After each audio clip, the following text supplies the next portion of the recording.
My wife said, listen, if she's a vegetable for life, I'll take care of her. But they said that wasn't even going to be the case. At one point in the day, they said, you have a couple minutes, so say your goodbyes.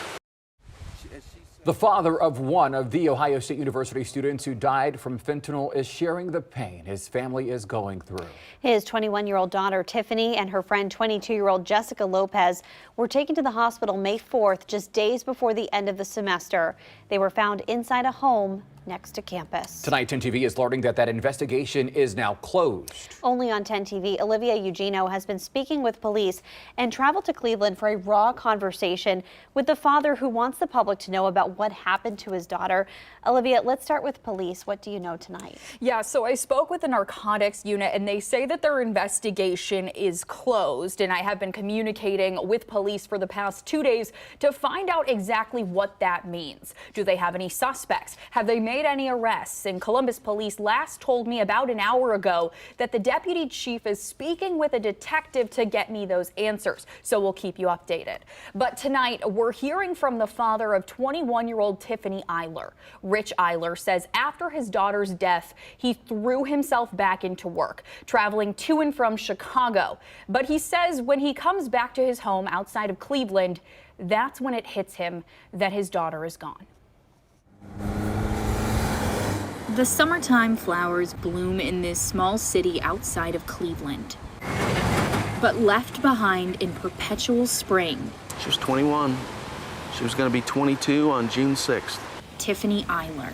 The word people used was vivacious, and she really was. She was extremely outgoing. Rich Iler is Tiffany's father.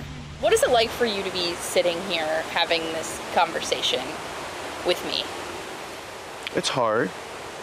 Okay, only because even though she's gone, it's still like you're still processing the fact that you're never going to see her again. Tiffany was a neuroscience student at The Ohio State University who dreamed of medical school. But on May 4th, a 911 call. I just came downstairs and one of my roommates and two of her friends are passed out. The students were taken to the hospital. Rich received a call his 21-year-old daughter was going into cardiac arrest. I think it was about 8:30, maybe a little bit before that, p.m. that Thursday. They turned off the ventilator.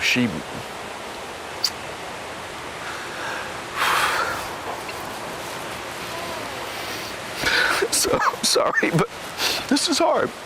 So she took her last breath, and that was it. So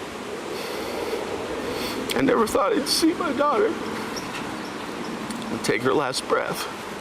I thought she'd bury me. The Montgomery County Coroner's Office released their report last month. In it, the coroner says Tiffany and Jessica died of fentanyl intoxication. Police confirmed investigators removed a powdery substance from the house. In the same week, Columbus Public Health warned students of Adderall pills laced with fentanyl on campus. The coroner's report didn't find any other drugs in the students' systems. Rich is unaware of any drug use. I didn't know there was a fentanyl problem. I didn't know it existed, frankly. You know, that's not the world I lived. That's not the world she lived in. That's not the world any of us. I can't get angry at her because she had no interest in losing her life. There's a hole. There's a hole in my heart that will never be filled. As flowers first blossomed during the Midwestern spring, Tiffany left this earth behind. But her memory, her radiant smile, lives on in the bright summer sun. The smile, that smile would light up a room.